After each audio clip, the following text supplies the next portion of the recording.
Midnight music.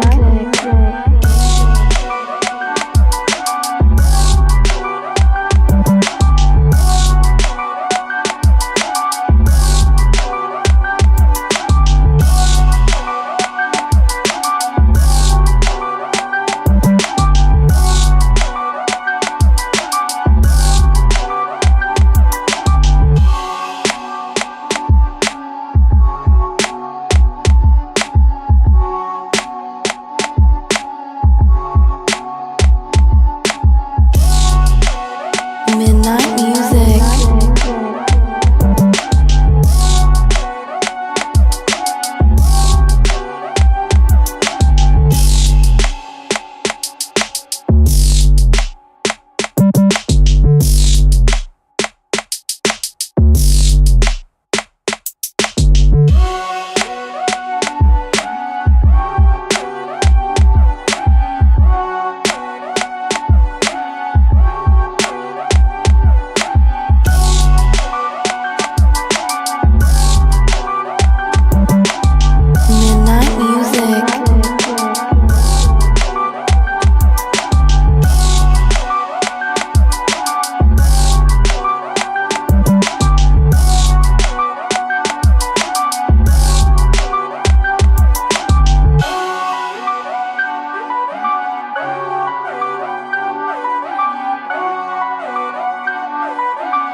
Midnight music.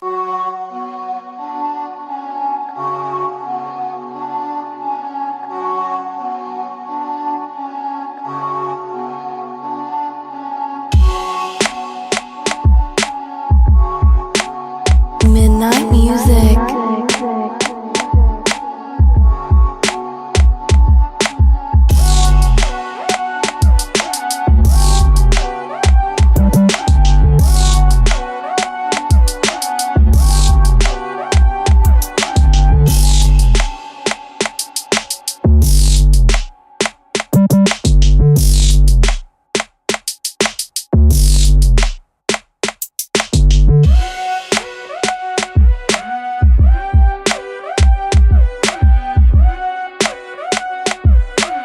Midnight music.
Midnight music.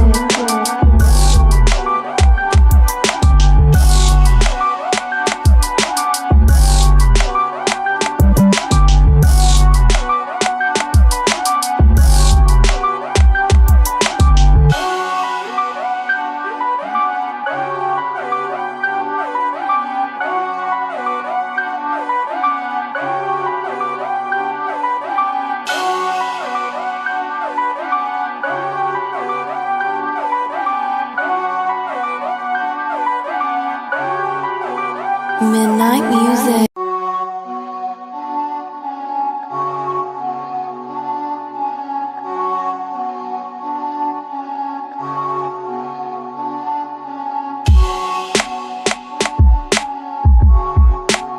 Midnight music.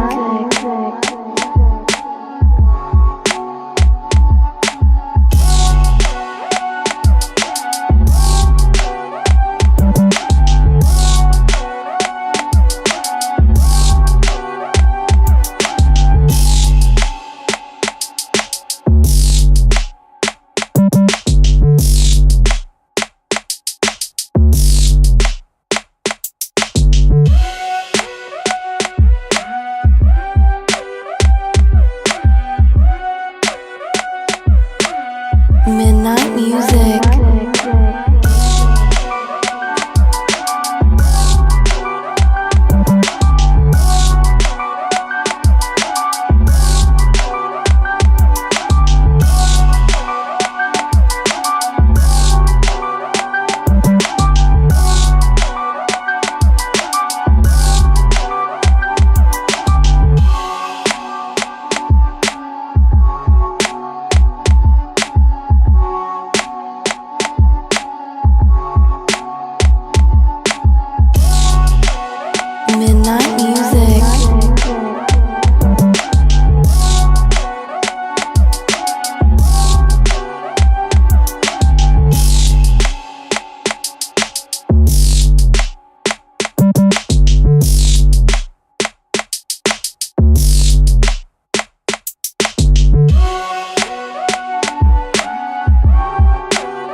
Midnight music.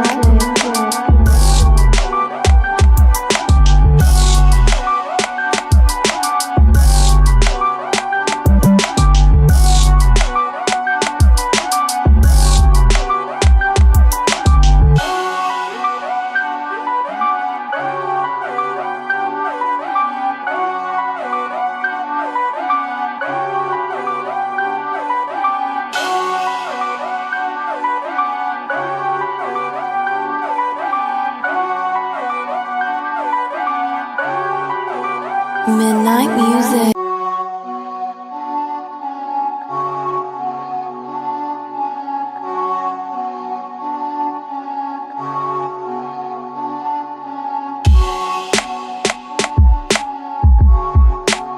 Midnight music.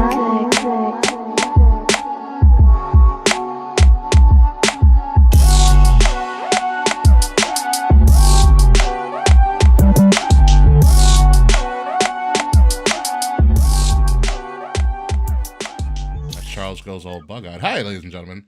We are getting the He's getting the show pretty started right now. NXT is going on right now. AEW Dynamite is going on at 9 o'clock for Title Tuesday, as they're calling it. You know, because you want to put all your titles on the line a couple of days before you do your big pay-per-view event. Mm-hmm. And they're all going to change hands, too. No, they're not. I'll be damned if Mercedes lose on a fucking dumb episode of Dynamite. You know what? That would probably happen. You're absolutely right. I was Like, would you be surprised? not at this point. It was actually kind of funny. So I watched the 5th anniversary show, which didn't feel like a 5th anniversary show at all. Not at Yeah. all. And Mercedes' backstage weird. promo, I thought was the funniest thing in the world. Like, she was like, "Oh my god, can you believe how much money you guys have made ever since I signed with AEW? And just to commemorate the 5th year anniversary, I'm gonna create I created a highlight reel of all the best moments of AEW in the last 5 years, and it's just her own personal highlight reel of her in AEW." Beautiful. That is funny. It's top tier douchery right there. It was a great douchebag moment. It was absolutely fantastic douchebag moment. I will say, like, we went to Grand Slam a couple How weeks was that, by ago, the way? and I think it was the worst Grand Slam. Unpopular Jesus. opinion. Even with MVP Like- showing up? MVP was cool, but like, I don't know. I feel like it didn't feel as special as the first one Especially did. because they're about to do another one in The like 6 first one months. was also fucking awesome. It was incredible. CM Punk wrestled Will Hobbs on that show. Yes, he did, and that was then. I think it opened with Brian and Kenny You for hear like it? an Nope, don't hour. hear No, You still no. don't No. hear it?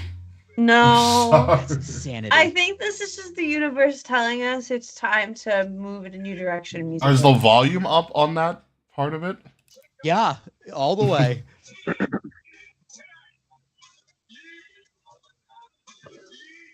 Well, how you It's break up the to music? you then. This happened last week too. Like I didn't tell him until like after the show because I just totally ad-libbed it. Yeah, I watched the show Wednesday morning, and I'm like, where the fuck is the Just music? wait till the actual, The till funny part the is I thought it actual was me. produced show afterwards, not the live stream. Craziness. We're have to go in there blind. I will say, Grand Slam kind of solidified that Liv is not like AEW I shows. thought Liv was an AEW person. I thought so too, very briefly, but like she's not feeling the Marky energy. That is a certain energy you have to be in the mood for. Marks do make and ruin wrestling simultaneously. Like, It's true. It's a skill. but like at WWE shows, it's different because like it's like marks, but also like family, so it's a more balanced environment. At an AEW show? No, I'm No, saying the WWE WWE show. shows are more balanced crowd wise, Yes, it is more balanced. whereas AEW fans are like low key crazy. I would go as far as saying But, high like- key crazy. Like we left after the first match of Collision. Like we didn't stay for the whole thing. Like it was fun. I like going. Like it's a cheap date, but it didn't feel special. Like it didn't feel like a special show to me. Like MVP was cool. That was very fun. Mm-hmm. But I could have took or left most of that show. Yeah. I didn't even bother to watch Beckett. I mean, Danielson and Nigel was pretty good. Oh, Danielson and Nigel ripped. Yeah. I miss their entrances because I got stuck on the hot dog line. Because Arthur Ashe once again ran out of food. After, I think they'd after learn. what? This is the fourth So year I of doing waited this? How? I waited like 15 minutes for a hot dog, and then I ended up getting 2 extra hot dogs for free because I waited so long. So my patience worked out for me. So I was just kept in hot dogs throughout the whole show. Dogging. But it was crazy. Like they ran out of shit so fast. Like we didn't even get in the building until like 7:45. Jesus.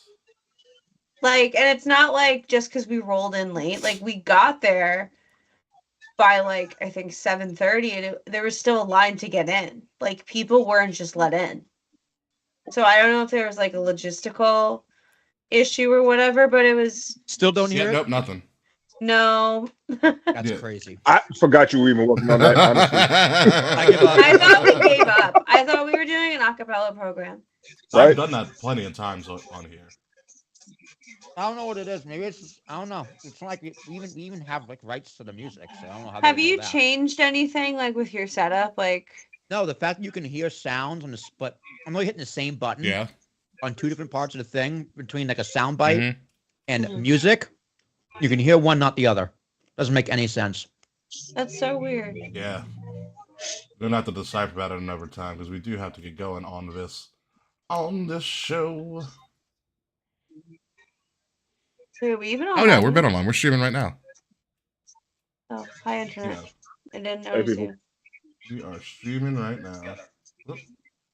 No, I had Twitch open, but it said offline, so I'm gonna go back in. Oh yeah, no, I said yeah because I moved us over when Will was figuring it out, but we can figure that out.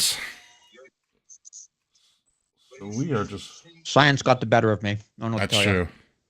Hmm. That's very very true. I know we're due for a little bit of a soft / hard rebrand. So 391. Almost I there. know. I can't believe it's almost 400. I know. I mean, we've been rocking the Marvel logo forever. Very long time. It's like the last Yeah. thing I let Ant do for us. Oh, he made that one. I thought this was the first one No, you made. no. I was not that creative with the overall like logo presentation. Because I said, hey Ant, I pretty much said, hey Ant, Avengers Infinity War logo? He goes, I got it. And that's what he came up with. Yeah. Jazz and I were looking at the other day. I'm like, yeah, this is totally a Marvel's Yeah. Avengers. Yeah. That's what I was going at. I was like, hey, the Infinity War logo? He's like, yeah, I can do that. I was like, perfect, thanks. I'm very excited for a new brand. I am too. We just gotta do ideas. Aaron from Ringside Club. I sent you his guy stuff, right? His music and stuff. All Yes, he Mm-hmm. I liked it a all he lot. needs from us, because Aaron is technically a rapper. Charles, blink twice because Why you're you say it like frozen that? again. No. The technically a rapper part. Oh. That's what I was asking about. I mean, I kind of like this whole you frozen thing right here. It's kind of funny. I mean, you do look. Oh, now you're gone. But all he needs is us is like reference music, and he'll come up with the beats and stuff. That's fine. Ooh. Like, what do we want the intro to sound like? Essentially. Hmm. See. What if we do? Let's do wrong answers only. What should our new music sound like? Okay, fine. Unbelievable. Yeah. You didn't hear that. Can you hear Happy I Birthday? heard that. Can't hear that now. Huh? You can't hear Happy Birthday. So it's It's just just- songs. Music is detected, No. maybe suppressed. Interesting. Oh. Well, no. That's very interesting. What should I? Oh, I heard that. Hold on. Now I heard that. A little bit, yeah. Hang on. I think I figured it out. Kind of. It sounds like you unplugged something and it's coming Yeah. through. Oh, this. There it is. There you go. Yeah. You know what's Skype setting? It was there it was. There it was. Oh my god. All of yours. that. Gotta love it. Gotta love it. There it was. So, what was I gonna say? Oh, what should our song not sound like? It shouldn't sound like anything from Yes. Cascada. As much as I love Cascada. I think that could be fun. CFO for a actually. KLTR theme. God no. Actually, no. CFO would be fine. No Def Rebel. I want No I want a different. combo of Seal and Meatloaf. You know, I had to Like think early about 90s? that, but like. It could work. It just brought me to 1993. Because I would do anything for love. Do you want to hear how old I How felt? old? I referenced Meatloaf at work the other day, and someone said I didn't know Meatloaf was a singer. His name was Robert Paulson. His name was Robert Mhm. Paulson. Not the most entertaining name, so you know, you went with Meatloaf. What if we did like 2000s crunk? Oh my god. Punko's Crunk. Or we can do Punko's crunk, Punko's pop. Did you see that Scott. they did like a Punko's Disney album? Yes, I'm very Yo, aware of that. Scott theme with songs. I'm very aware of Punko's pop. Don't ask me why. Or we did a new theme sound. What if we did like dubstep? Now, dude, I want the intensity of Batista, I wanted to feel like 2008 Raw. but the chorus of Mr. McMahon. You got no chance. Oh, yeah.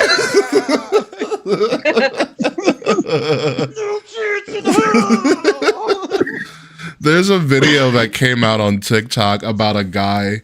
I think I might have sent it to you, Kay. I know I sent it to Charles. It is what if wrestlers did a Soul Train line? Yes. You did send me that. Oddly enough, I still haven't watched that one yet.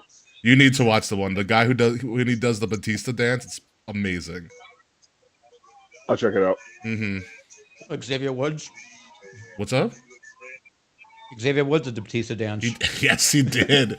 WrestleMania. Yes. Oh, yeah. That video is one of the greatest ones ever because you can see the cop who's like watching the security, like laughing his ass off. He just goes, I wish you were a fan so I could fucking tackle you and beat the shit out of you. But all I could do was laugh. I got a friend who's a country singer. I'd get that for my show. By all means, friends, do that. Oh, God, Canadian country singer? Ugh. Don't sleep on some Canadian bands. I've listened to some good stuff. They have Nickelback. ironically, yes, a very popular band. As much as we shit on it, they're actually like wildly successful. I Dude, saw Their accolades are They insane. are. I saw Avril Lavigne and Simple Plan in concert over the summer. So did like half of the middle-aged people of Long Island. We're all at that concert. I wish I was there. I went to the Connecticut one. I didn't go to Smart. Jones Beach. Very, very We smart. had lawn seats, so we sat on the grass. It was very fun. Yeah, we should actually, honestly, we should probably do the sound of like when Jay-Z and Linkin Park did that six mini album mashup. I Oh, love and that album. Collision Course. Collision Course. There was a Such a- mock. Some fan did one with Linkin Park and Eminem too. Collision Wow. Course 2. It's fucking Ooh. incredible. And then Linkin Park also had Reanimation. Yeah. Reanimation is also great. Okay, do you like Linkin Park's new singer? I do, I do too. but I like her, and I understand that she's not Chester.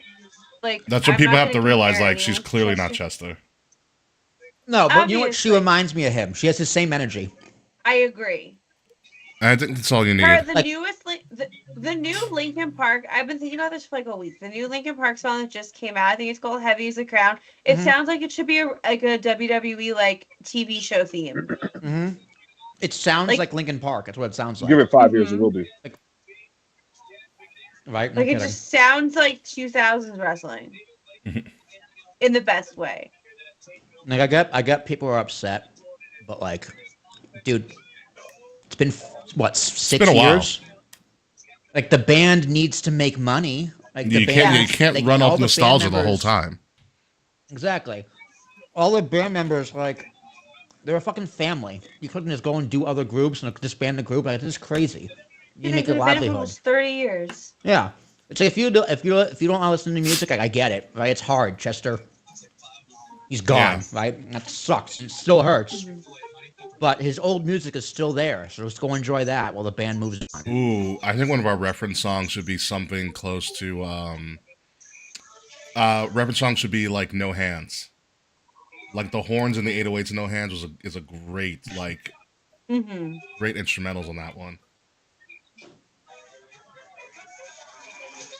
You know what we need? We need I we need know like what the you're thinking. instrumental of like a Kanye West song. Like older I older suggest- Kanye, not yeah. Yes, yeah. older Kanye, not Yeet, not Yeet. Yeah, no, we're Kanye. talking everything from my twisted Yes, dark fantasy like 2012 and before. 2012 yeah. and prior. yeah. Yeah, like 2016 and prior. I'll be generous. I'm going to suggest Green Light by Pitbull and Florida, the greatest WrestleMania theme of all time. Oh, I was just like green light because I was like John Legend. You're talking about Give Me the Green Light because Yes. John Legend and Andre 3000 was called Green Light. Not Okay. that song. The one with Pitbull. Hello, Smiley. Thank you for What's up, joining Smiley? us. Hey, Charles, our animated, AI voice tonight is going to be at this point. hey, is it still acting up? Yes, I haven't seen you since you were frozen. That's crazy. Hey, I fixed my audio, which was your turn, big guy. Yeah. Maybe if you weren't, maybe you were using an actual computer, not a tablet. I'm That sensing, would fix the Oh. problem. sensing a lot of hate. That's right now. probably a huge problem. Damn it. Ugh. Let's get a laptop. There's a sale somewhere on laptops. Laptops are really cheap to go buy these days. I It's mean- Prime Day today. And That's why he's tomorrow. not working UPS today. Goddamn right. Oh, Fuck that shit. valid. They ain't getting me. They're not getting me twice in 1 year. Actually, now I think about it, I haven't worked Prime Week either week this year. It's beautiful. It sounds like a nightmare. Yeah, don't It ask can him. be. Don't ask him about how he has to organize Temu deliveries. Oh my god. Still in the trash where it belongs. Greatly dislike Timu. Greatly. I've Great never dislike bought him. from Temu. God bless you. Yeah, I buy from like Shein, but I've never bought from Temu, and I understand they're similar. Dude, I don't even like buying from Etsy anymore. I don't think I've ever bought from Etsy. I mean, they have I great love products, don't get me Etsy. wrong. I but, buy from Etsy all the time. my product got lost in the mail, whereas UPS didn't deliver it, UPS didn't deliver it to the right address, and they lost it. And I tried getting a refund, and the lady was pretty much just like, no. You should have just talked to Charles. I mean, I might have been able to help you. It all depends. Was it that UPS said it was delivered, right? Uh-huh. But they didn't have like a photo or anything. So, sometimes you do photos, which is actually super useful. Yeah. But But there was none of that. So they probably dropped off to the wrong address, scanned the thing, and then after that, they have no idea where it is. There's no way they Or can find somebody stole it. Yeah. it. Like I don't know if you noticed or not, but people steal. Yeah. Oh yeah. We had a thief problem in our building for like a minute this year. Damn shame. Surprisingly, never had a problem with theft in Hoboken. Never had a package stolen. I had a computer delivered to me, which I almost stole, but I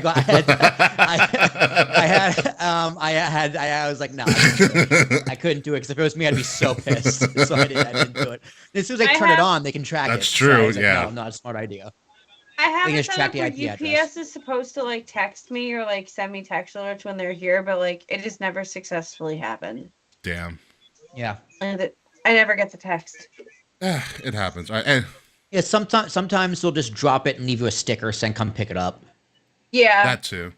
that's which- usually what I fair. end up doing. which is actually super useful when I'm getting something expensive shipped where I actually want to sign for it. I'm like, yeah, just leave me a sticker. Yeah. I'll pick it up. All right. With that being said, as Charles needs to pick stuff, let's get the show on the road, shall we? Okay. Let me start Watch the music rolling. not work. God, fuck me, right? All right. Just give me So a all that count. shit you was Starting. talking. Starting in 5, 4, 3, 2. That works. Nice and loud. For Thank you.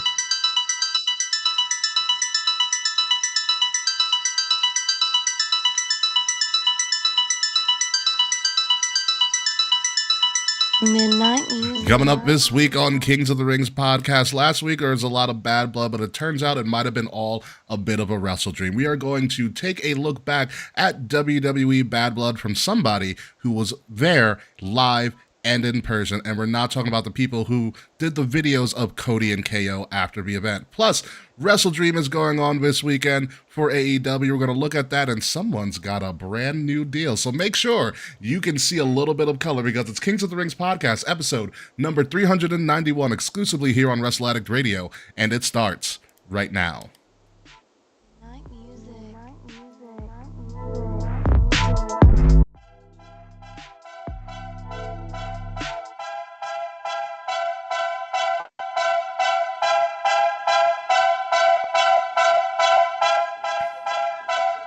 It feels so much better now that I can actually hear the music and kind of cue myself in at the right time.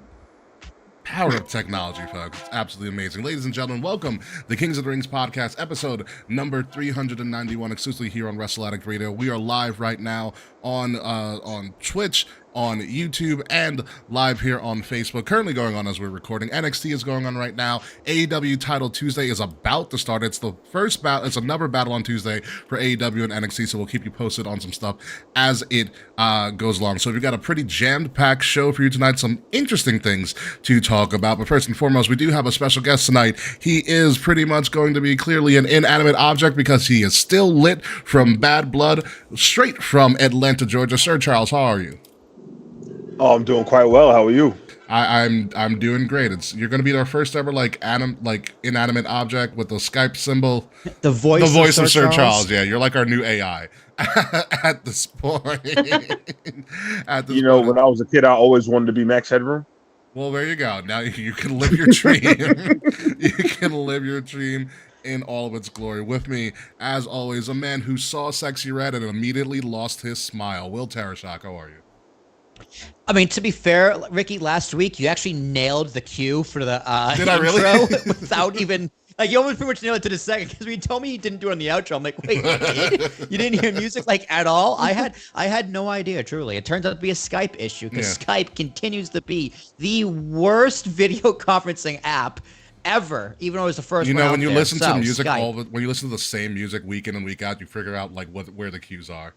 Yeah, the cues. It's muscle pretty much. memory. It's all in your head. It is. Worked in literally bars for muscle 10 memory. years, so.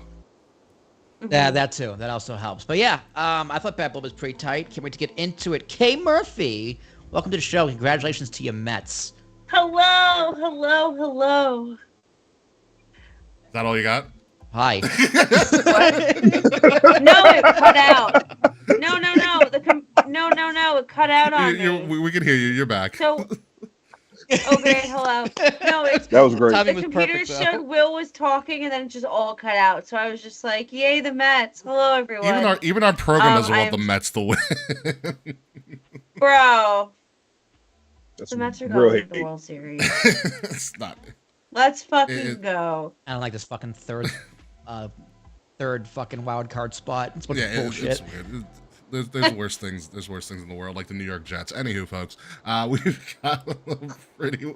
Don't get me Rest in peace to started. Salah. Yeah, Man, Or his career, One more. his career at least. He's very yeah, much he, alive. yeah. He's very much Literally alive. the first head coach to be fired by mid-season in like 25 Of the years. Jets, yeah, they haven't fired somebody like that in a long Mhm. time. Dude, it's still early season. Yeah, it's I not was like- mid-season. It is still That's early the season. shocker. Week Yeah, 5. I was like, wow, after 5 games, you're just gonna give him the axe. Like, he barely made it to bye week. Like, he barely made it to when byes start. in Although, real football. quick before we get into wrestling, the Jets do have the opportunity to do the funniest thing ever and sign Bill Belichick.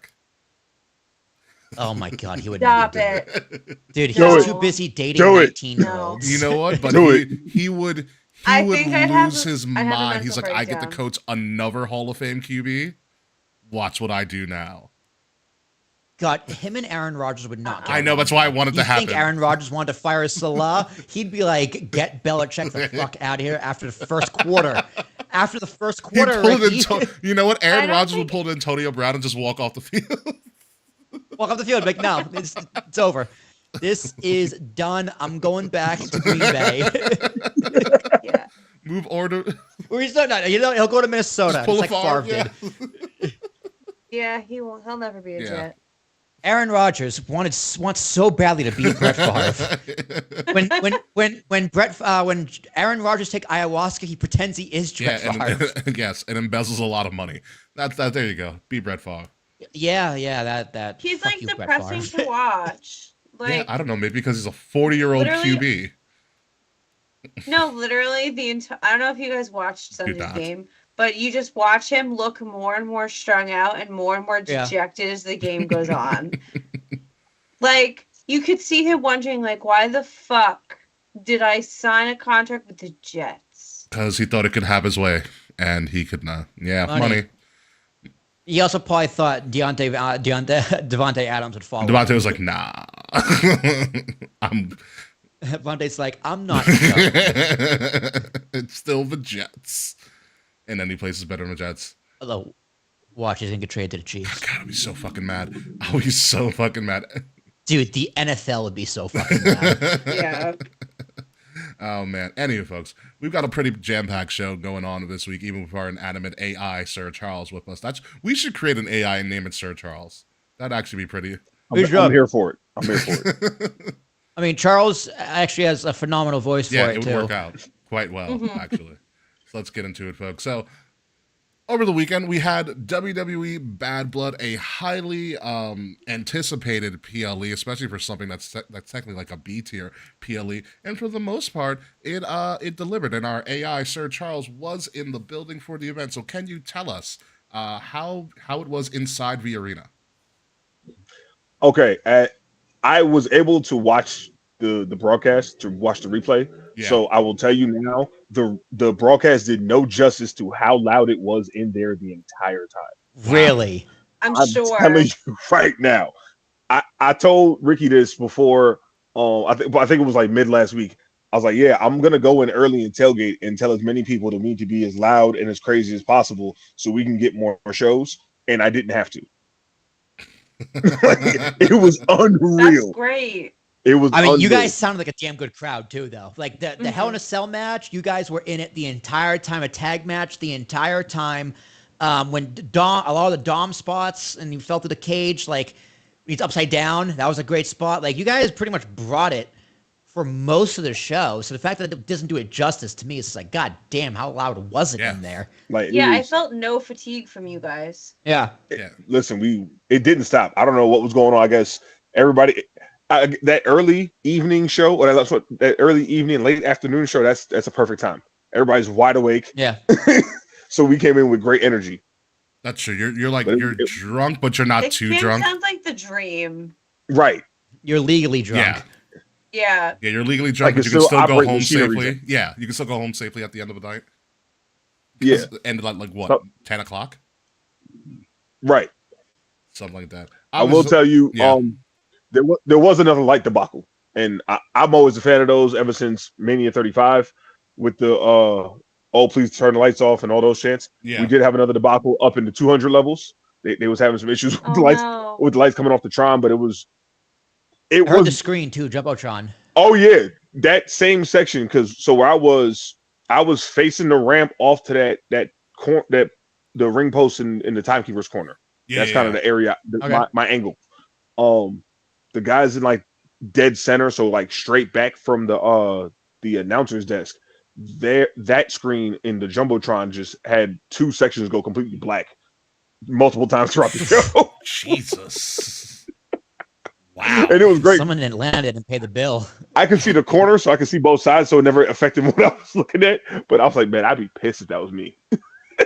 Yeah, there's also someone screwed up Cody's entrance during the live show. It was like, Yeah. someone's Yeah, getting fired. They did that too. Yeah, it was weird. Apparently, wrestling has more than Yeah, two wrestling royal has families. more than one royal family. You heard it twice, just in case. Well, I think someone started the music, but no one started the pyro, or like the light, the entrance lights and stuff.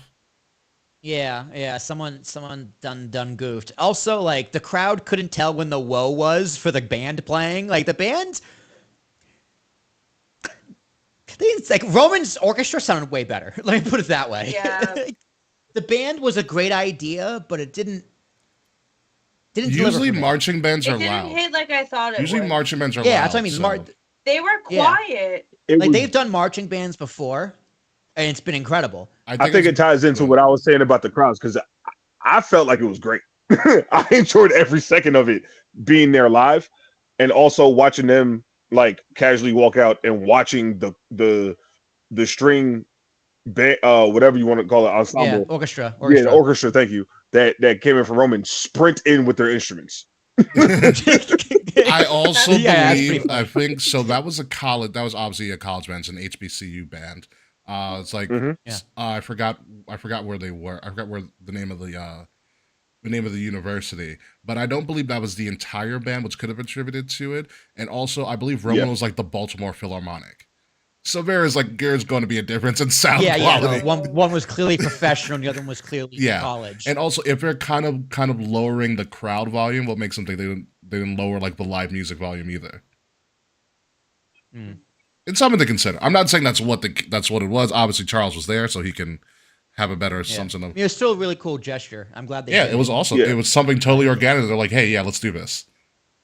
Yeah, but was- something about it on TV just came off as odd. Yeah, And then the miscue with Cody's entrance theme didn't help either. that's what screwed it up for me. That also didn't help like at all. No, not one bit, which is an absolute shame. But otherwise, it's great. It told a great story. Speaking of great stories, oh yeah, Dwayne's back. He brought the belt, the People's Championship, with him, and Dwayne had the loudest pop of the night. So loud, Charles called me right after, and I was like, "Yes, he has Dwayne the Rock Johnson." I go, "I know." I'm on TV watching it. He's like, "I know. I just wanted to tell you." And The Rock literally did what you're seeing right now on the screen. If you are watching us live right now, he stood there, Did the did the eyebrow? eyebrow, Right. counted to 3, kind of did the cross over her neck, and walked away. So now we're left just wondering, what the fuck, Dwayne? Well, you got a hint though, because I popped once for the Rock's music. Then I popped again once the final boss came on. That once the music switched, you're like, I literally went, "Oh my god!" Then they went, "Oh shit!" like he's like, because during the Roman and Cody match, I was like, "Oh yeah, these two are clearly 1 and 1A." Yeah. And then The Rock came out and was like, "He's just not even a letter or a number. He's just Yeah. The Rock." It almost like the final So- boss theme looks like it was like The Rock like rehired Jim Johnson. He's like, "Hey, I need you for this song." Yeah, I need you to do me a solid. It And Brian Goris went to his house, put a gun to his head, and said, "You're making a fucking song." So we have no clue what's going to go on with The Rock and Cody. I think this is a long-term booking to The Rock is turning on Roman at some Yes. point, and it's going Obviously. to lead to Mania. So it's interesting. What's even more interesting is The Rock went live on like on like Instagram or something right afterwards. He was walking out of the arena.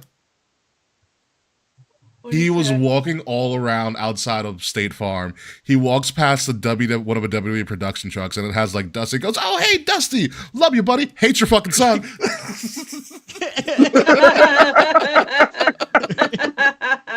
It was just The Rock randomly being The Rock, like absolutely saying nothing. The bigger thing here was that WWE made, I think, a genius level move. You had Kevin Owens and Cody do a bit outside of the arena where KO attacked Cody outside of Cody's bus, and there were fans all around.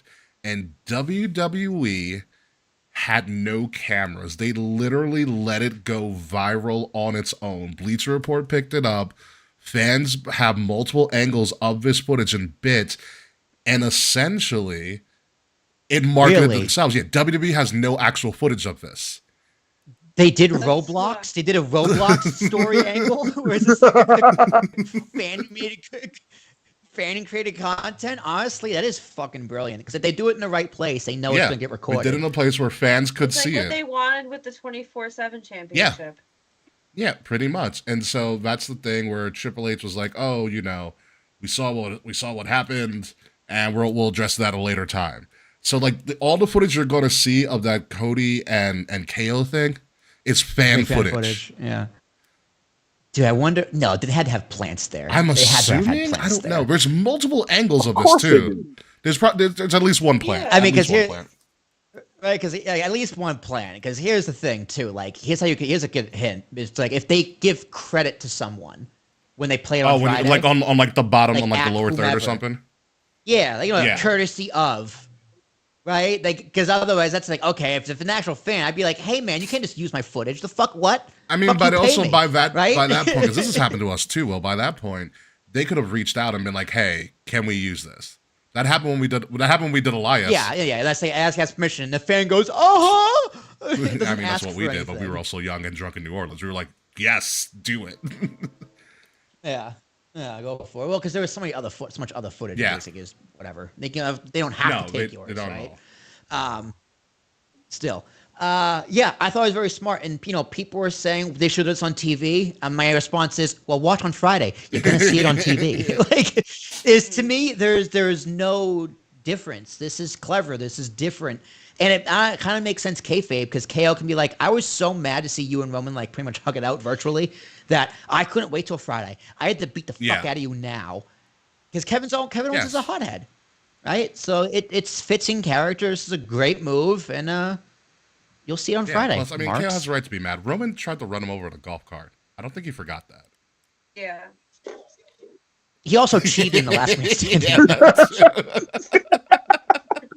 There's also that. So other highlights from this was that Triple H was doing a lot of duty this week. He had a lot of celebrities come back, and he highlighted and brought up that the fact that we are going to actually make some sort of real gimmick with Crown Jewel and give us something totally specific to Crown Jewel for like the 500th time. If you remember, we had the Best in the World tournament at Crown Jewel. We've had the Greatest Royal Rumble at Crown Jewel. There have been so many one-off trophies at Crown Jewel that they finally said, we've had enough. We're actually going to do something that can actually last for years and years to come. And they released the Crown Jewel wrestling bout, which my broke ass wants this so badly for no particular reason whatsoever, just to say that I have it. And the Crown Jewel Championship is going to be the winner of your two world champions, men's and women's, facing go up against each other. Long story short, it's the old Survivor Series gimmick that they gave up on for Survivor Series. Is what this is. Yeah. Yes, they can do War Games. Yeah, it's fucking brilliant, dude. And that belt, one word, Imperial. That's a great word for it. Like. It's really a great pretty. word for it. Charles, how did that belt look in person? It looked fucking incredible. I briefly thought about running down the steps, hopping the guardrail, and just trying to grab the belt, and then I realized that honestly, I have a job and I have a decent job. Like I'll be all right. Honestly, that would have made my night. I'd be like, I'm coming with bail money. I got you. No, it was great. So yeah, you're gonna have champion versus champion, and then the winner of that is gonna be pretty much, I guess, quote unquote, the crown jewel of WWE. It's something you can hold for a year and run with it. It's like the Dynamite Diamond Ring if they actually use it outside of MJF. Oh yeah. Yeah, Yeah. it's a gimmick like that, It's- sure. I mean, it's smart too, because like I like how there's gonna be one for the Yeah. men and one for the women. It's just who's the best of the best. It's also because we love that gimmick for Survivor Series, champion It was versus All-Star champion. Game worthy. Yeah. It's also it's all-star game. It's a great gimmick. And yeah, WWE is just looking for another 10-year, like $8 billion deal from this fucking country. So give them something that's actually Yeah, worth it's it. a beautiful looking belt. Obviously, there was only one belt that was displayed. I'm assuming I'm assuming this is the men's one, and the women's one is going to look something Yeah. pretty similar to that. It's gonna Probably. be white. It'll probably Yeah. look better than this, Slightly which is smaller. slightly smaller. Yeah. Slightly the best thing smaller, to come out of yeah. this segment was Gunther challenging Goldberg. Oh my god, I'm so Incredible. excited. I loved every second of it. Can I'm I not just I've never say- been a Goldberg mark. Go ahead, Kay, please. As someone that is the Goldberg Yes, that is mark, you. I wanted CM Punk to win the Royal Rumble, but now I want You won. Goldberg You to won. win the Royal Rumble. I like it. It was meat slapping. Okay, I like it. The only thing is, This would Bill ain't got that many in him. He gonna show up in Saudi Arabia and then he's going home. He's gonna get this one check and he's done. And then he'll go to money. Then he'll go to the Royal Rumble, and then he'll go to WrestleMania. Something like That's it. that, yeah. The greatest part about it is that the more that Gunther just loves shitting on legends. He's a funnier legend killer Randy at this point. He Yeah. literally told Goldberg, "Come on, hop the fence. I have 3 minutes for you." I was like, "You can't." I was like, "It's so good. like- It's so good." He's like, Bill, well, the other week when I told Bret Hart you were my favorite, I lied. I was just like, yeah, I know you lied. What if Yeah, Bret I Hart can- is a special guest referee? God, no. That'll turn into a shoot. Oh, It'll stop. turn into a shoot immediately. real quick. Yeah. Bret Hart's just gonna kick Goldberg in the head with the concrete in his Also, boot. real quick, can we talk about how big Gage got? I was gonna mention. I didn't forgot his kid. realize he was I almost an called him adult. Surge. He's not an adult. Yeah, dude. He's not an Goldberg's adult kid yet. looks He is huge. He recently, ironically enough, he recently signed with Colorado to play football there. So he's what? Senior he's in a high senior school, in yeah. high school He's right committed- now. He's just committed. started He's senior in committed high to play school. at Colorado with Deion because Bill Goldberg and Deion Sanders are friends because they played on the Falcons together. Oh. Gage eats a lot of red meat. That's nepotism at its finest right there. That's all I can say. I don't know why I thought Goldberg's son was like 12. Because the last time you saw him, Bobby Lashley put him in the Hurt Lock in Saudi Arabia, and it was funny as fuck. Not Saudi, SummerSlam. How long ago Yeah. That was was that? funny as fuck. It's like that 3 was years ago. excellent. Yeah. Yo, he definitely hit a growth Only spurt. 3 years ago? The engaged And looked the kind gym. of big there too. He's like, oh, this kid's growing up. Yeah, that's a crazy thing. But also, sticking on the Triple H matter, he is going to be the subject of our next segment, a segment that I debuted with Kay when you were away, Will. And this segment is called "Now That's What I Call Oh, dear. Yikes." Oh God. Oh, this is gonna be great. Yes. Ah, Oh, we're back. Yes, we're back. Yes, now that's what I call yikes. So, Triple H was doing his presser after the show, which he always does. Stats, figures, all that hot stuff. I actually did not watch it. However, I didn't need to figure out what the highlights of that presser was. It wasn't anybody else, but it was Triple H. So Triple H was asked a question by a reporter named TJ Legacy of Soapbox Run the Ropes. Pretty much said, "Hey, Trips, are you aware of the fact that, ironically enough, you haven't had I think it was a black performer or a black male performer on any of your PLEs in the last 3 months?" As that was kind of his primary to his question. So his question was essentially, how does he gauge the difference between making sure there was appropriate representation on the show and giving opportunities to deserving talent? So Triple H's response, verbatim, and I'll read it here. His verbatim response was, "I don't see the difference in anybody. I don't see the color. I don't see the nationality. I don't see any of it. I just see talent. I don't see the difference between men and women. I see talent. We tell stories with those talents, how they can handle those stories, and how they can represent those stories, and how we can bring those stories forward.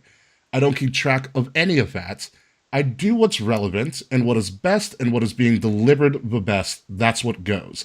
No different than men and women who main event who main events. Whatever the biggest stories are, that's where we go. And so, the internet has been ablaze with uh, how they feel about the comments, particularly of Triple H seeing, I don't see color, I don't see gender, and I don't really see nationality. All I see is they are talents to me. So I bring that question to you because I already have my thoughts. But Sir Charles, I'll bring it to you first since you are our guest and our AI component this week. What are your thoughts on this? Did we lose the AI? Did we lose Charles? Oh, He's said thinking. that. I'm here. Am I here? Wait. Yeah, you're here. Am I We back? got you. We Yeah, got you're you. good. You're good. I thought you were just thinking. Okay. I thought you were in Okay. thought. Thank God. Okay. He shouldn't have said that.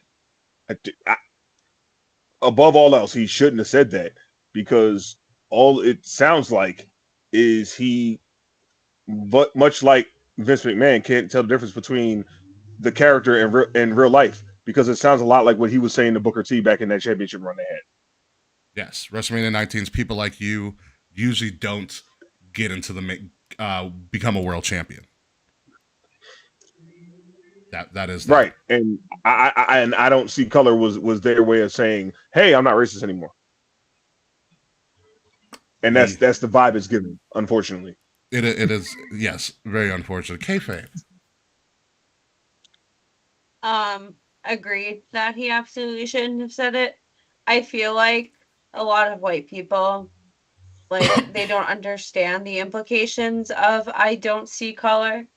Like, they think that that means that they're not racist or they don't perceive bias. But by not acknowledging your individual talents, like in general, their race, their gender identity, like their sex, whatever, like by just seeing all of your talent as talent and talent alone, you're doing your talent into service because you're putting them in a box. Like they're just like a number on a sheet. Like by acknowledging who a wrestler is crucial for representation. Like he says he doesn't see color in wrestlers, but like it's important to like see black wrestlers featured, especially in like Atlanta, with like a higher black population than like lot like places on Long Island, for That's not hard. example. Like no. it's not. It's not. Do you know what I mean though? Like Triple H had like a really big opportunity. And like he kind of fucked it up by like trying to be like I don't see color, like I don't acknowledge my talent, but also not acknowledging that he didn't put like any like black wrestlers on the card. Yeah. Like Bianca and Jade hosted. And Naomi. And Naomi. I forget that Naomi was there. If Nia was going over anyway, Naomi could have simply wrestled in that spot. Mm-hmm. He would have avoided the question. Yeah, pretty much. Like, But Bailey's the bigger star. I don't disagree. Had we booked Naomi a little better when she got back, they booked Jordan Grace better than they booked Naomi. It's a fair point. I feel like Naomi They're trying to build Jordan Grace as a potential star. But I feel like Naomi should have been booked better from the moment she came back, and I still feel like she's a B character in like the subplot of Jade and Bianca. Okay, that's fine. I can see that. I can get behind that. But at whose expense? You can't put everyone over. So if you're gonna put Naomi over, great. I would love to see Naomi over. But who do you then? She's never put over, is what I'm saying. She's always pushed to the side to either elevate other talent. The issue I think is with the density of these rosters, they could have easily had more overs talent at while at the same time utilizing more of the roster. If that makes sense. I think I get what you're going. So you want longer? So you want more matches and longer shows? Because Not we as fans necessarily. Not didn't necessarily want that. Look, it doesn't necessarily have to equate to that. But how long has Naomi been back? Okay. About a year, almost a year. And in that It'd be a year, entire what? Year It'd be time, a year at the Rumble, Year yes. at the Rumble. right? Okay, so like in that entire time, she could have had a good little 2-3 win stint, and it wouldn't have made a difference in the grand scheme of things. TV feud. Yeah, she could use a TV feud. Sure. Yeah. We're not No, talking they're TV they're feuds. doing it with Mello. That's it. Yeah, but we're not talking TV feuds. We were talking particularly PLEs. I know we kind of skirted around it, but Will, we need your comments on Triple H's remarks at the presser. Yeah, so you guys are going to help me understand your position a Gladly. little better, because personally, I see nothing wrong with the comment, because I see it as I view all my talent as equal, right? Everyone has the same opportunity depending on talent, storytelling, and business we can do together, right? That's how I view it. And I view this as, isn't that like the goal? Don't you want your person in position to be seeing, I don't see you as a black athlete or a black or a female athlete. I see you as a WWE superstar. Like, isn't that the goal? Isn't that actual equality? Yes. Where everyone is viewed Yes, the same? but you have So- to. People already have to be the same, and we've already seen through history and through the history of pro wrestling in particular that not everybody is the same and not everybody is treated the same. Right. So I think that's the issue. And it's been said before. I think Cody said an AEW thing where Brandy said, I'm straight. Now I'm a Brandy fan. When you refuse to see color, you refuse to see the person as an individual and what makes them different and what makes them unique. If every wrestler is the same, that means every wrestler is interchangeable and you can kind of put them in any spot they want. But every wrestler is not the same. Every wrestler has different skill sets, different specialties. And if you just say, I just see them as talent, you don't see the uniqueness in any of them. I think that's an issue there. And I think the other issue, especially for me, is that in Triple H's tenure, his short tenure, where they have gone to places where the population is of a minority population compared to the United States, you have highlighted performers of that nationality, of that gender, of that ethnicity in that place. Backlash, Bad Bunny, Damian Priest, Zelina Vega got the show stealer spot. Yeah. Didn't main event though. It's not about that. Which we won. Yeah, well, I knew we did one. Yeah. We wanted Bad Bunny and Damien to main event. I totally agree with that. You had Clash of the Castle this year. Alba Fire and Isla Dawn winning the tag titles. Yeah, Bash in Berlin. right. Gunther was the promotion. It's like, hey, Gunther's here. And then you go to Bad Blood. Xavier Woods is from Atlanta. Kofi is there. I mean, again, Atlanta, probably the most populated city, probably a city with the highest Yeah, population. they call it Black Chocolate New York, City. right? Essentially. And they gave you Goldberg for the Atlanta Yeah. representation. They brought Jacqueline out. No one's seen Jacqueline for a while, okay? Yeah. You had Jacqueline, you had Quavo, you had Metro Boomin, you had Little Baby, you had that party in the suite, which is totally a black-coded party. Dark lights, yellow, red solo cups. Jay Uso's clearly like drunk in the background with shades on. Yeah. But you didn't have what actually mattered, which is in-ring That's my competition. viewpoint, yes. Right. So, okay. That makes more sense. That makes more sense. So I get that now, especially because it's at Atlanta. It's like your actions aren't backing up your words, but you can point to other examples where it's like, but you did it here, you did it here, but why did you do it here?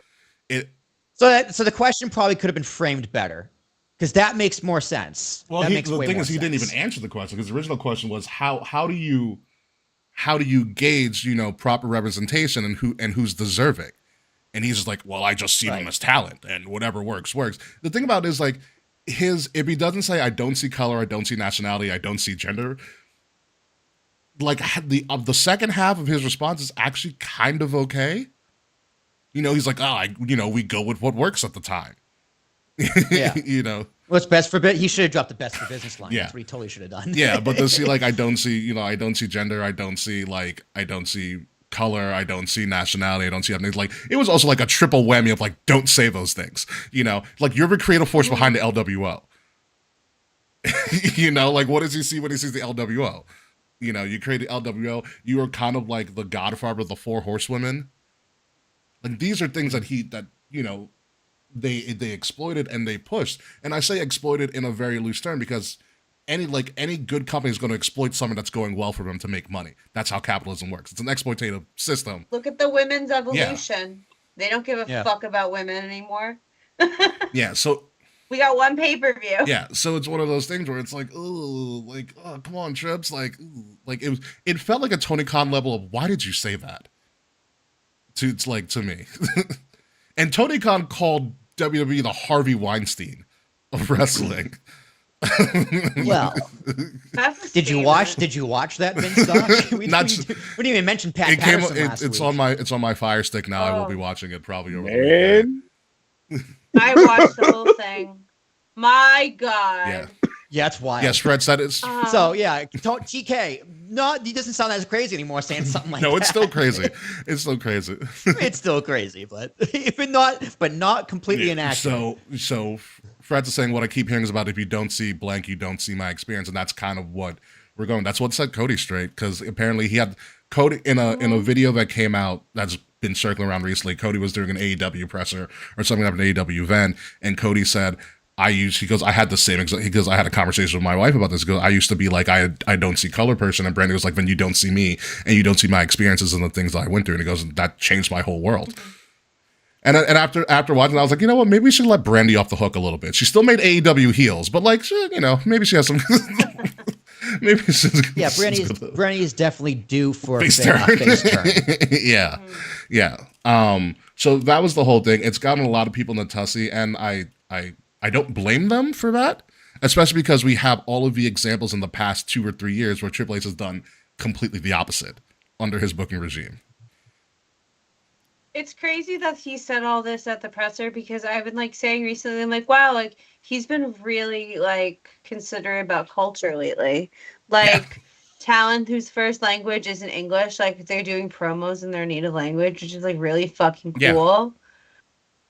Whereas Vince would just either not put them on TV or give them a mouthpiece or make them suffer through a promo. Like I thought Triple H was like kind of progressing with like being inclusive, but this just feels kind of like 3 steps backwards.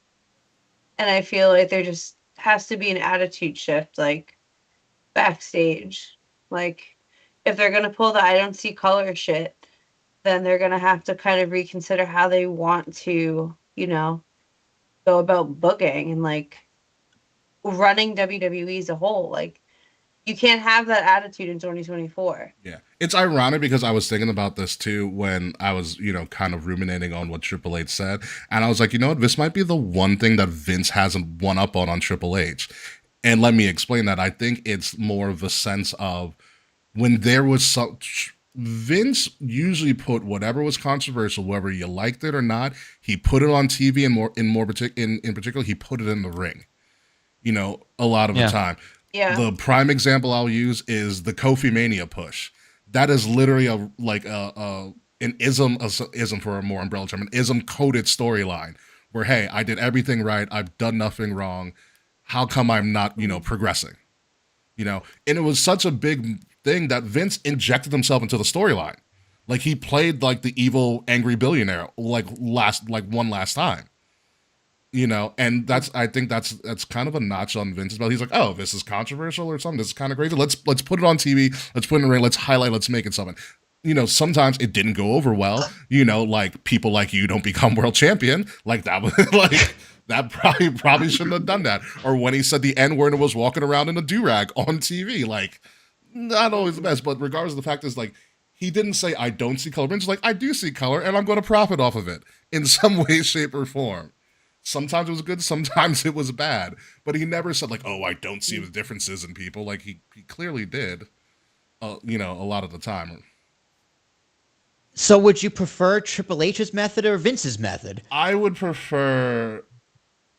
it would be probably a hodgepodge of those where... I mean, the answer is you kind kind of of need both. of course. Why does it have to be one or the other? Life is better in Yeah. balance. It's more so you have to see the differences and you have to put it on TV. And I think you put it on TV to gain yourself a wider audience base, which is usually what happens. And so when you're trying to pander to a wider audience instead of a default audience, which usually the default audience is a white male, you then have to get more creative with your stories. And when you need to get more creative with your stories, you then need to have a more creative writing room.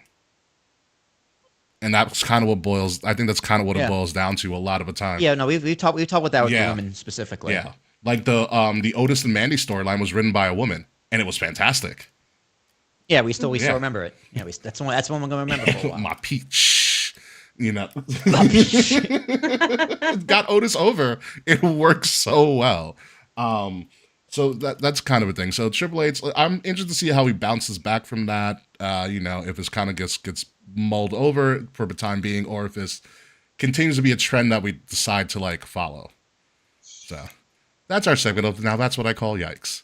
A segment that will come up periodically when sometimes awkward things happen in wrestling. Anywho, moving on to the AEW portion of the show. AEW signed a really, really interesting, lucrative deal. So the deal is, I think, Kay, you said is about 3 to 4 years, worth $150 plus million per year, something like that.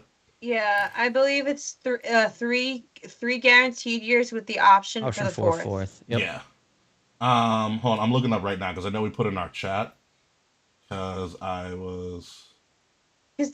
from what I had read, they had originally reported it to be a 3-year deal, option for a fourth year at $150 million a year. Then I believe, I don't remember the source. So I don't remember the source, but whatever source it was, I don't think it might have been Matman, maybe. I don't remember. Reliable. But a reliable source said that the deal was closer to, I believe, like 189 mil rather than 150 $million. Yeah. So what I have here is 185 mil. Wait, oh my God, we have a new North American champion. No fucking way. Will Obafemi has lost. Fucking idiot. Do you want to know the who? Who beat him? Your favorite boy, Tony D. Vadon. Tony D? Yeah. No way, my man. Man, I'll turn away for 2 seconds. After the Mets game ends and I put NXT on the big monitor and I'm like now looking that's away. Representation. Half of me feels very represented right now. Finally, the Italians. We haven't seen this kind of representation since the FBI and ECW. You had Santino. Oh my God. We did have some, but he's Canadian. It's true. But Italian. But Italian character. Italian character. So what we have here for the deal, let's just say, okay, 185 million a year for 3 years, which is a guaranteed $555 million deal with an option for a fourth. They would be stupid not to take a fourth. The fourth would put it up to a $740 million deal. The deal, as it was first, I think, reported on Variety, is that Dynamite and Collision stay on TNT and TBS respectively. No more Rampage. Thank the fucking Lord. Apparently they still might be going to FS1 and rebranding Rampage as Shockwave because I don't know why. On top, the big thing with because Thunder was taken. The other big thing with this deal, terrible. Good point.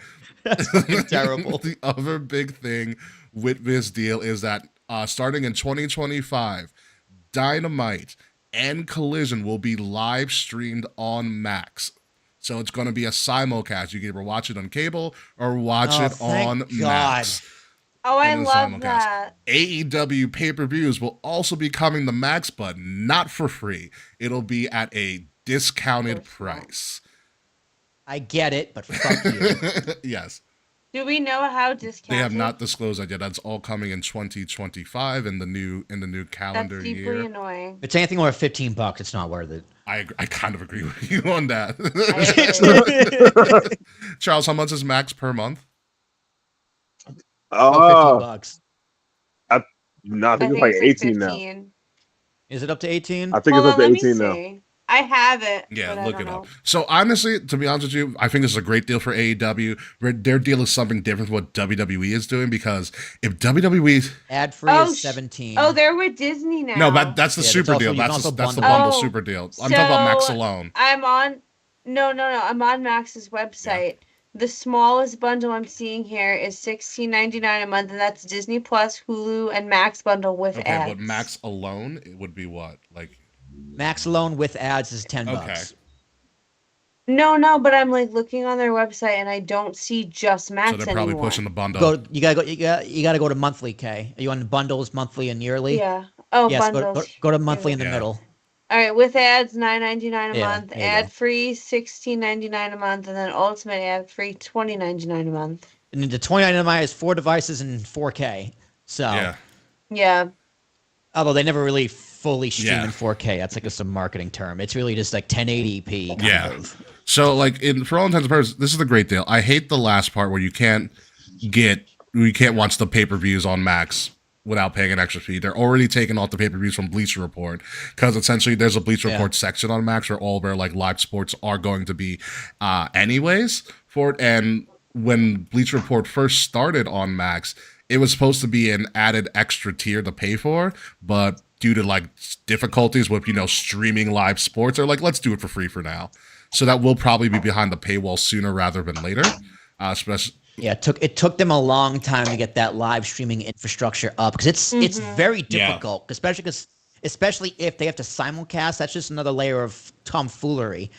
yeah. So like this shit takes a long and it's expensive. It's very, very expensive to do right. Yeah. So honestly, it's good for AEW. I hope it brings in fans, especially on a weekly basis, which is kind of AEW's strong point for the most part, is their weekly programming. I mean, it's a thing in the positive direction for AEW, and they should be really proud of it. I mean, it's not let the one pay-per-view snafu absolutely. kind of take away from the fact that this is a great deal for them. Like, fucking phenomenal. Like, it's an you gotta be incredible realistic. deal. They're not going to make WWE numbers, but 740 over 4 years is a fantastic number for them. Yeah. Find me any company that after 4 years they sell for $700 million. Yeah. You're not going to find many. Yeah, even Elon would be like, give me at least 5.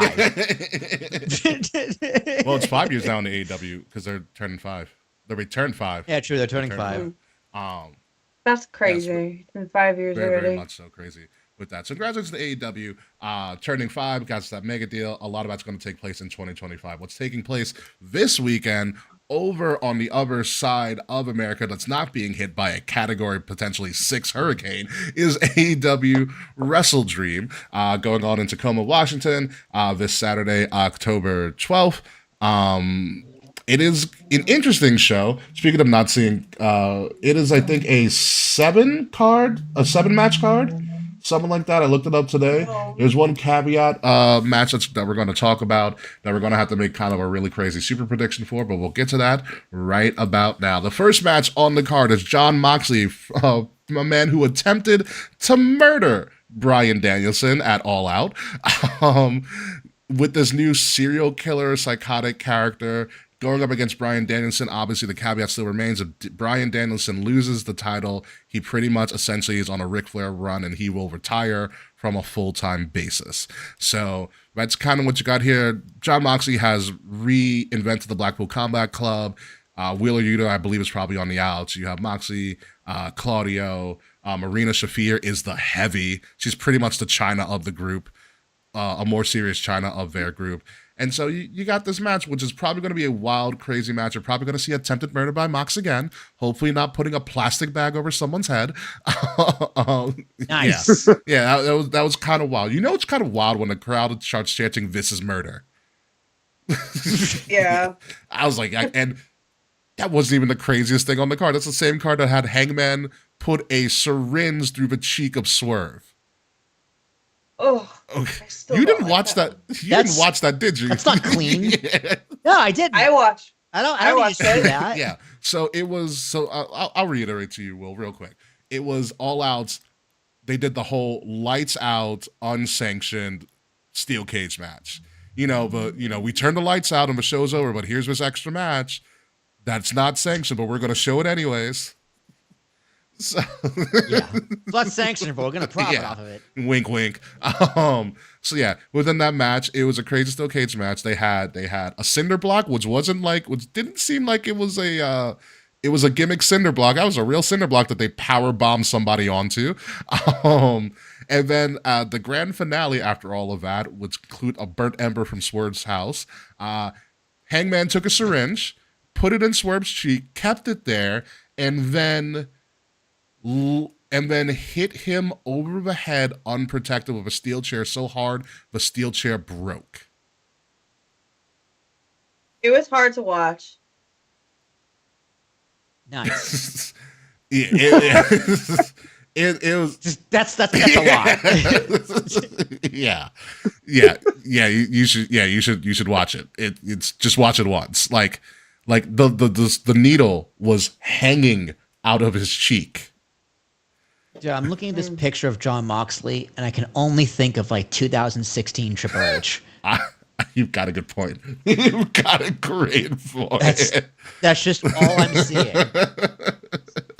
Like Triple H still in charge of NXT. Good point. Very good point. With that being said, Sir Charles, our AI bot this week, who do you got winning here? Bryan Danielson or Jon Moxley? You know what? Give it to Bryan Danielson. Why the hell not? You know, honestly, I really don't care. Fuck AEW, but it is what it is. I'm here for the conversation. Terror shock. Everything Charles said. Bryan Danielson. Bri-D walks away with this, but I don't know. He's bleeding. Probably. It's going to be blood at some point. Kayfabe, are you back yet? Kayfabe's not back yet. But while we wait for Kayfabe, I will say this. If I'm going to go with Danielson as well. But if there's anybody that's going to kill Bryan Danielson and have him die in the ring the way that we all have said that he wants to, it's going to be Jon Moxley. Yeah. It's going to be Jon Moxley. And honestly, I wouldn't put it past AEW to do a death angle to get Bryan Danielson off TV. God. I can see it happening. I can see it happening completely. Where Danielson just kind of dies on, like, they'll do it like when they almost chopped off Val Venus's penis on Raw. Oh God, choppy. And then like the lights went out at the last second when like yeah, and it's going off the air. Or they do like a Pillman has a gun type deal. What great Pillman has a television. gun. Was just great. Pillman Great has television. a gun was fantastic television. Kayfabe, who do you have for this, Moxley or Bryan Danielson? I'm gonna go with Bryan Danielson because he's not retiring yet. He's never gonna retire. I just don't think he is. He'll find a way to do the first ever like wheelchair main event on AEW. He will. He really, really will. Moving on to this, we have the International Championship, Will Ospreay versus Ricochet versus Konosuke Takeshita. Now, Takeshita and Ospreay are both part of a Don Callis family. And by the way, folks, we already got Ospreay and Ricochet on AEW Dynamite 5th year anniversary show. In my opinion, blew that load way too early. However, it was a good setup for what's going on in this match.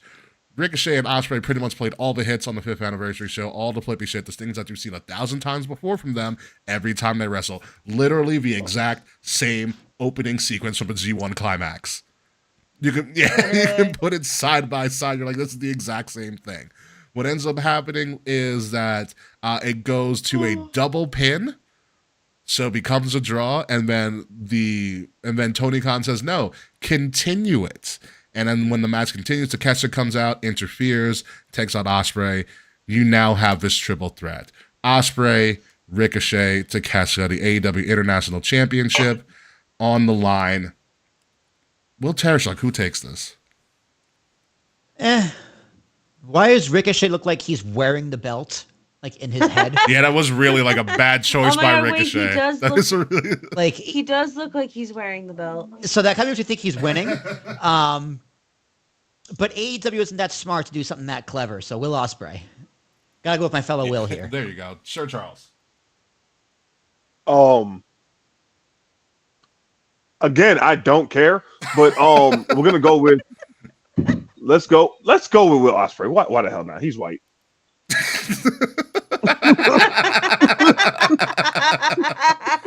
Touche, kayfabe. What do you have? I'm also going for the white guy. All about the Mayo Mafia this week. So here's the interesting thing I know about this thing is that Ricochet shows up at All In, which is like only like a month and a half or so ago. And Ricochet cuts a Ricochet promo, which, by the way, folks, isn't the greatest thing in the world that AEW fans are just now realizing. It's not great.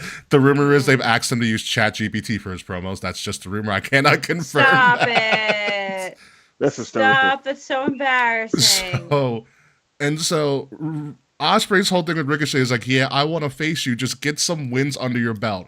Ricochet got like 2 wins and got granted an international championship match on a Dynamite. So I don't know how much. Why is Tony Khan? I don't know how like much this? wins and losses still matter in AEW, but they're kind of like the points don't count and whose line is it anyway. That's all I'll say about that. Yep. Yeah. Mhm. God, Tony Khan is doing a great Drew Carey impression. That's actually pretty. You good. know what? I bet I could beat Tony Khan in GM mode. Probably. Probably can. I think Boris could beat Tony Khan in GM mode. Speaking of GM mode, by the way, AEW is looking to find a new developer for future video games. They're dropping ukes like WWE did 10 years ago. So who's gonna do the game? someone better than than the Kenny shit they Omega put out himself. with. That Kenny will make it to the first game. No, by himself. Touche. Touche. And anywho, moving on to the next match on the card, we have, guess what? The Young Bucks are in a tag team championship match. Go fucking figure. They're putting. But, that's really inspired booking. I've never would have thought to do that. Are they facing the Revival No, they're again? facing Private Party, actually. But team that somehow, throughout the years of AEW, always finds a way to beat the Young Bucks. Private Party did win a triple threat tag match at the end of Collision this past Saturday to become the contenders for Young Bucks tag titles. Question is this the time that Private Party actually becomes relevant and wins tag championships from the Young Bucks? Will Tarashuk. No. No. Dude, this guy on the left looks like Montez Ford in his junior prom. It's a good point. Right? Like, he's not winning jack shit. Dude, look at him. It's a solid. I think you might have broken Charles. It's a very, very solid point, kayfabe. The Young Bucks, because why would they lose? They are the EVPs. Yeah. Limited schedule, and if Tony Khan was any smart man, they'd put in Private Party. And you know what? You got to get a shocker there. A Private Party. I feel like, I don't know, I'm probably wrong about this because I just watch AEW when I feel like it. But I feel like Private Party's not like big enough to take over. They the just got They're back. very private because no one knows where the They fuck just got back are. from some pretty bad injuries. One had like a torn pec. I forgot what the other one had. So Because I'm like, weren't they friends with Matt Hardy for like a while, yes, and then they just because disappeared? I think it was just due to injury. Oh, that makes Yeah. sense. Because I forgot about them until like recently. I'm like, oh, I wonder what happened to them. It's for shits and gigs. Charles, are you Here going they with are. the Bucks or are you going with the Private Party? Okay, so I actually have a value opinion about this one. I'm Okay. going with the Bucks because if I was the EVP, I wouldn't book myself to lose either. Fair point. Exactly. Just saying. That's an accurate point. That's a very, very accurate point. Moving on to the next match on the card, we have the TNT Championship. Jack Perry putting his TNT Emo title on the line against Shibata. Let me tell you how this match came to be. Jack Perry, who's walking around in pretty much a blacked out short school bus that has Scapegoat written on top of it. Literally, he's driving this bus to every town that AEW goes to. It's kind of weird. And so Shibata approached him in the parking lot because Shibata doesn't speak English. He used a Google Translate app and said, hey, me and you, Wrestle Dream TNT title. And essentially Jack Perry was like, yes. So that's how this match came to be. And that's why I'm going with Jack Perry. Anybody oppose? No. Next. Let me just write that down. Fill that in later. We do have a match that is not actually going to, that I don't have a card for because it's not solidified yet, because it's about to be happening on Dynamite pretty much right now as we speak. Lex Express 2.0. It is the Lex Express 2.0 in the worst way. Thank you, Frets. Mariah May is going to put her AEW World Championship title on the line, and she is going to face the winner of tonight's match on AEW Dynamite between Willow Nightingale and Dr. Britt Baker, DMD. So the big question is, does Mariah May actually drop this title to Britt Baker or Willow Nightingale? I say no. Will, you say? It's a good. Give it a DMD. Ooh, in her second week back, you give it right back to her? Yeah, top star. She's supposed to be a pillar. Yeah, that's very true. So, kayfabe, who do you got for that? I'm gonna say Mariah retains. I don't think they're gonna give Willow the women's title yet, and I don't think it's gonna hurt her.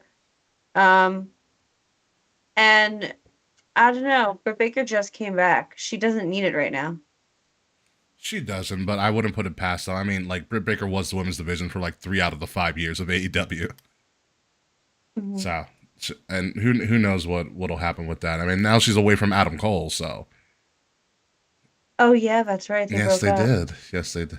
Did they Yeah, really? no one told you? Yeah, they broke Yeah. up. Who could have seen that coming? Oh, Yes, Charles, do you have any instance of who would you want to win? Willow Nightingale being from Long Island, by the way. got you. We're gonna definitely go with retention and not to get the pinfall over Britt. So obviously we'll take pinfall. Yeah, fair enough. Okay. Very interesting.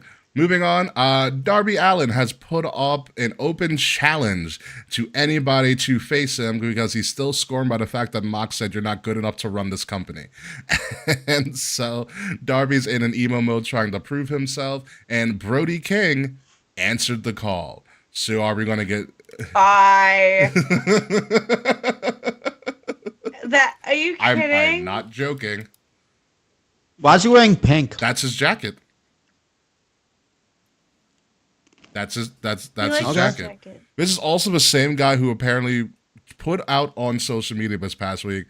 I forgot where he was, but he was at some place with a bouncy house, with a ball pit, which should scream all sorts of red flags. Anywho, he goes, I saw his birthday party, the kids in the ball pit, and I taught all the kids how to do a coffin drop, and he put this video on social media. Oh my god.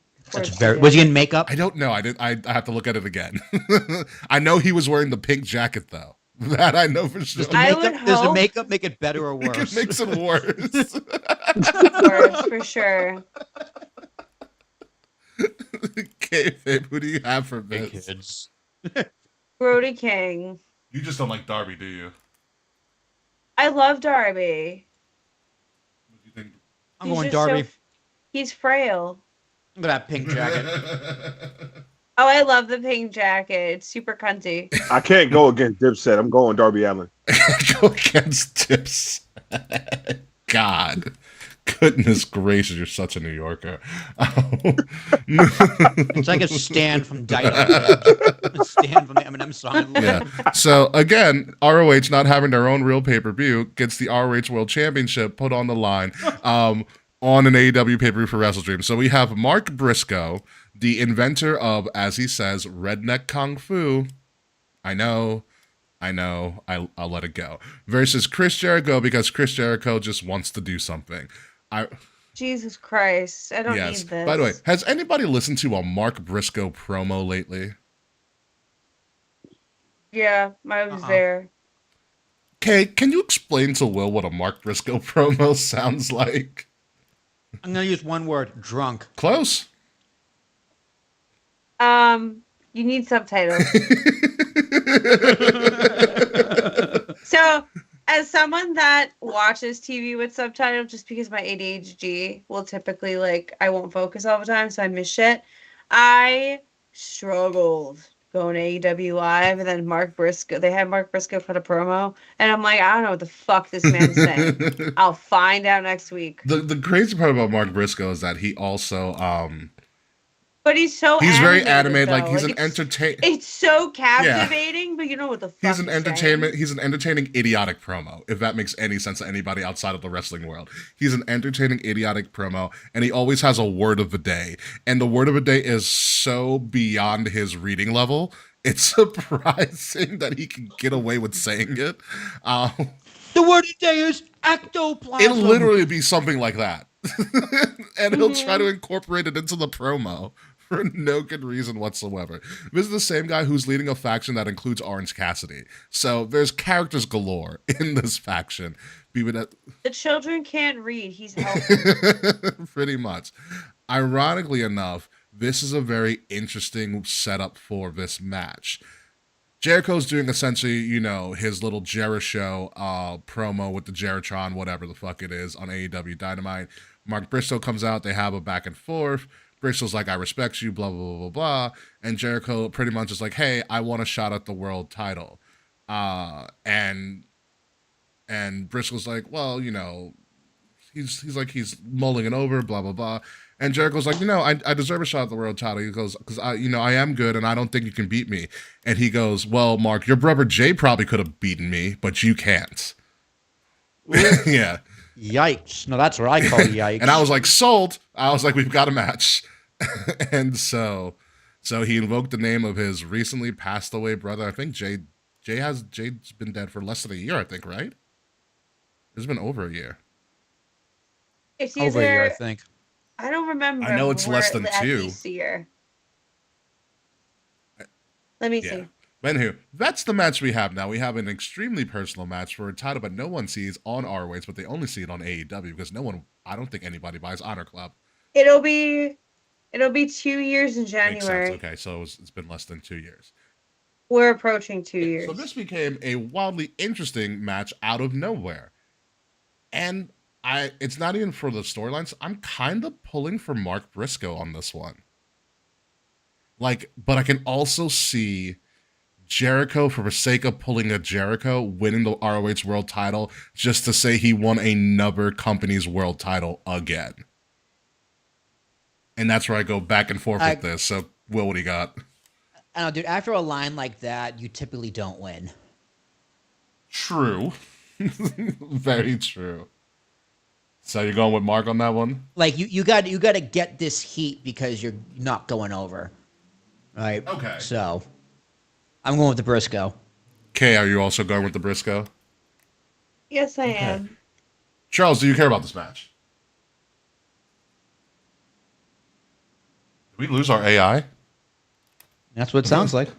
Hello, Oh, Sir no. Charles. Church, what? Oh, yeah, Hello. we've lost them.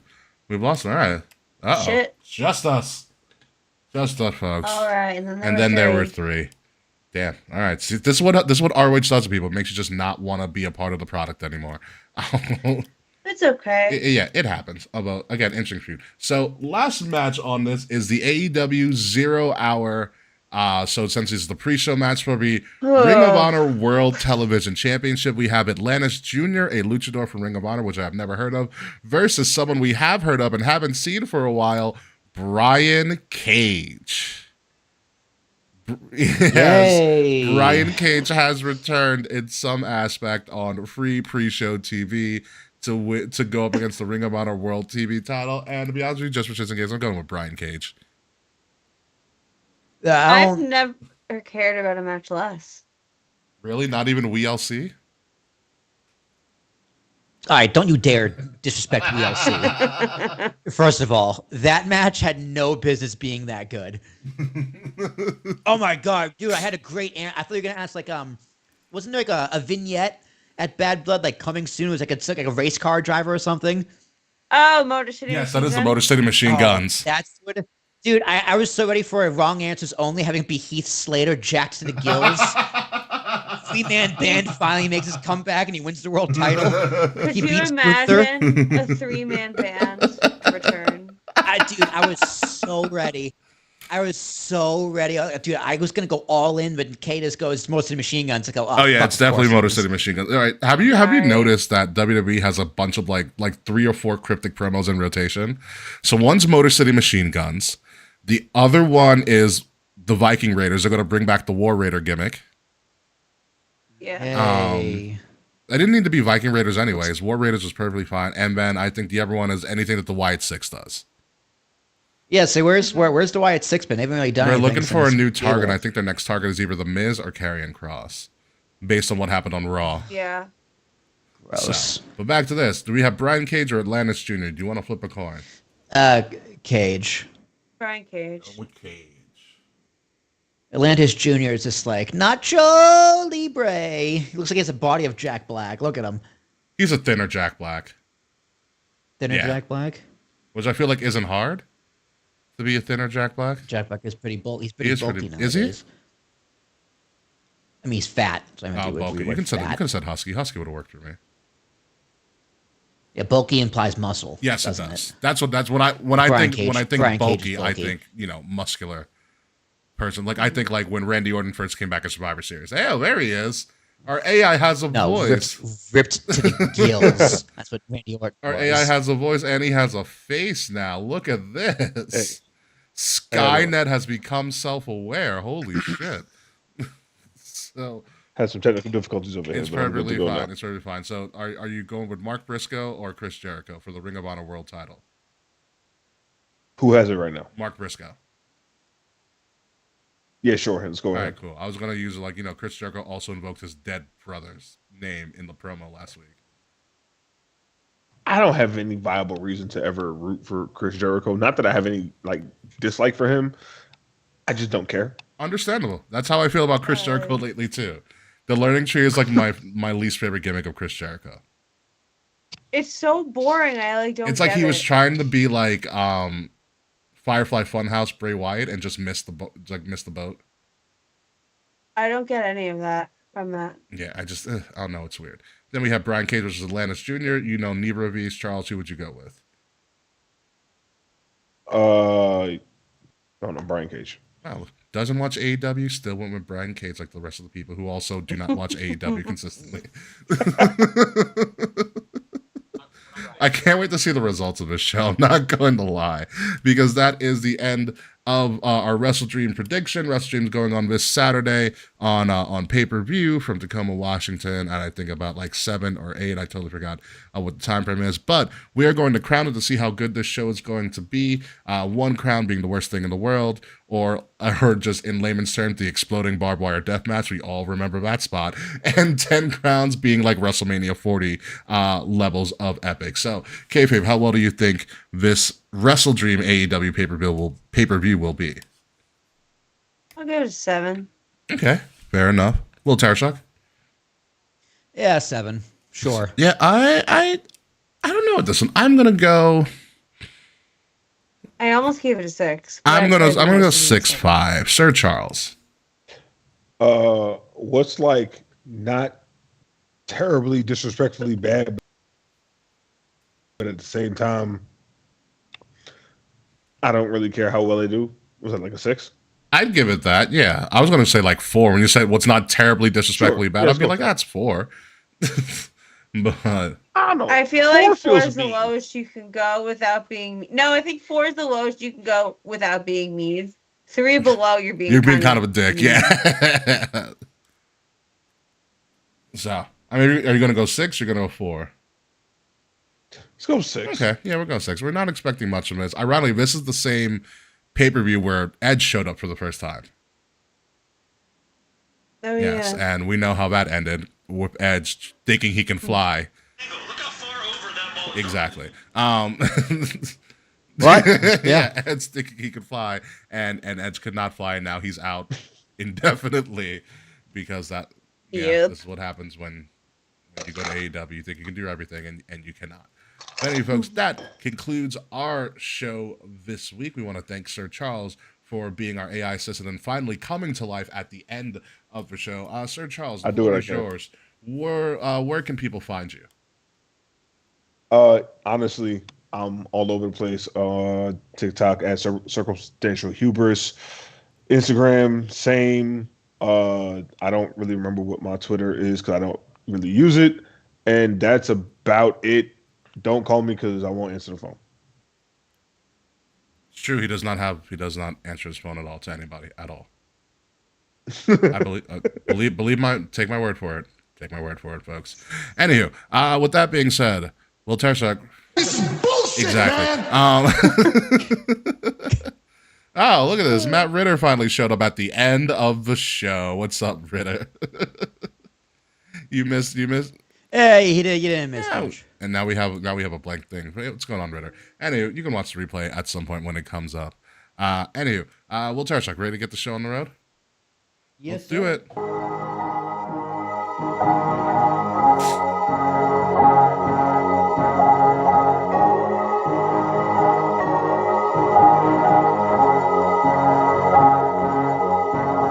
Ladies and gentlemen, you have been listening to Kings of the Rings podcast, episode number 391. I actually have no name for this right now. We'll figure it out in post-production. I've been your host, King Ricky Rose. You can find me on Ambassador Biggs across all social media outlets, BIGZ, Ambassador Biggs. Find Kings of the Rings podcast at KOTR_podcast across all social media. Like, share, subscribe, leave us some 5-star reviews. Links to all of that are in the description below. If you are listening to us, make sure you're listening to us on Wrestle Addict Radio, the cure for the common wrestling podcast, and follow Wrestle Addict Radio socials at addict_wrestle on Twitter and at Wrestle Addict Radio, all one word, everywhere else on the social medias. Will Tarashak.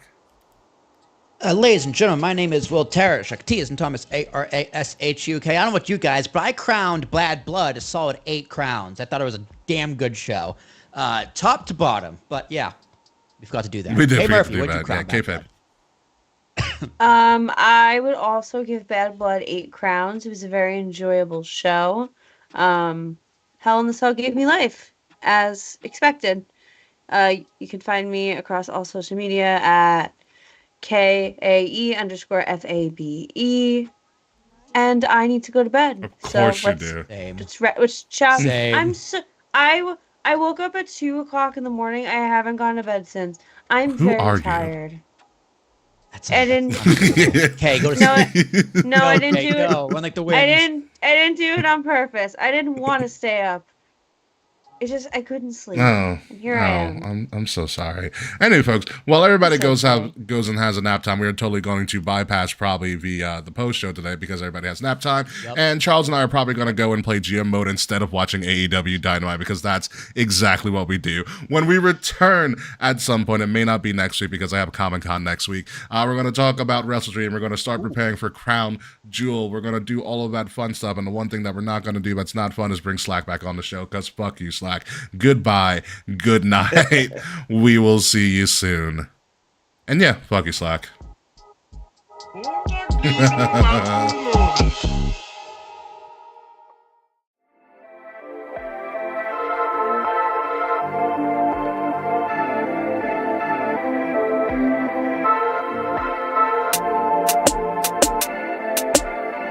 Midnight music.